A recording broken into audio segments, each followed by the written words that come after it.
Okay, तो इसके अलावा जैसे बेरी जगह है, वो भी इंटरेस्टिंग है, बेरी के बारे में बताओ। बिल्कुल।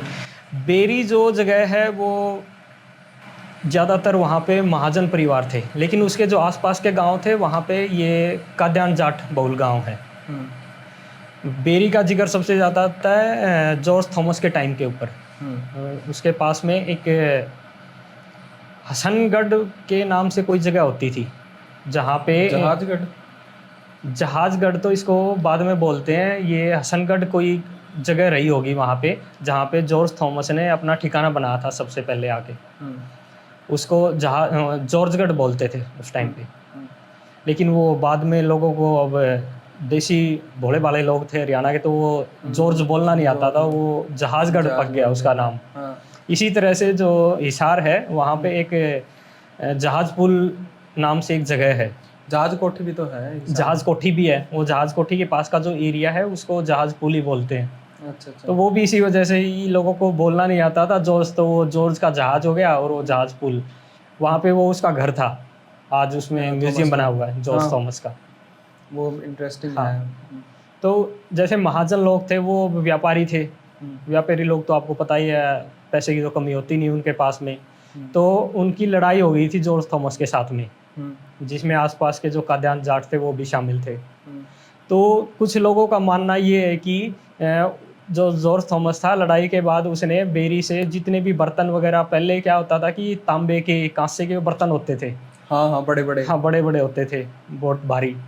तो उसने वो लूट लिए थे सारे के सारे। अच्छा, और बेरी में लगा दी थी आग, और वो उसको लूट के हांसी ले गया था, और वहाँ पे उसने उन बर्तनों को पिघला के और तोप बनाई थी। अच्छा, ऐसा सीन है। इस तरह का लोकल जो हिस्टोरियन है वो बताते हैं। अच्छा।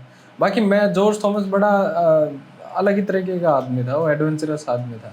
32-33 साल में तो मर गया शायद। बिल्कुल, 1802 में मौत हो गई थी उसकी बहरामपुर बंगाल में है ना, बहरामपुर में भी। बहरामपुर बंगाल वाले में शायद डेथ हुई थी शायद उनकी।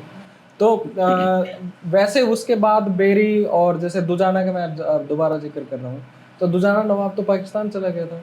बिल्कुल, वो 1947 के बाद वो पाकिस्तान चले गए थे।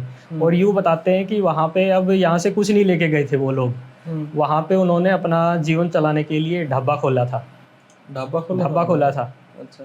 और यहाँ से जब एक आध लोग वहाँ मिलने गए ना, जब उन्होंने उसको देखा और पहचान लिया कि नवाब साहब ये आप क्या कर रहे हो, तो नवाब ने उत्तर दिया था कि नवाब भी तो इंडिया में ही रहेगी, यहाँ तो गुजारा हो रहा है।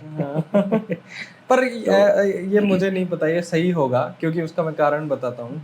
क्योंकि जितने भी यहाँ के इन्फ्लुएंशियल लोग थे जो वहाँ गए थे, तो जो स्पेशली रॉयल फैमिली से थे, उन सबको वहाँ पे बड़े बड़े अच्छी जगह अलॉट हुआ था, अच्छे घर मिले थे, कोठियाँ मिली थी, कोठियों के साथ साथ में उनको नौकरी वगैरह, और ये भी हुआ था।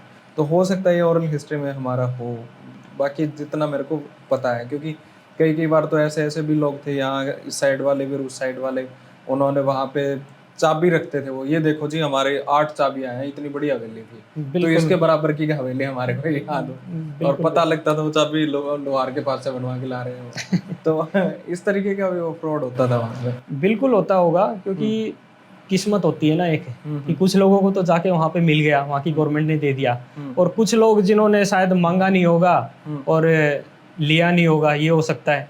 तो कुछ लोगों की बदकिस्मती रही है कि कुछ लोगों को नहीं मिला, उन्हीं में से दुजाना के नवाब रहे हैं। ओके।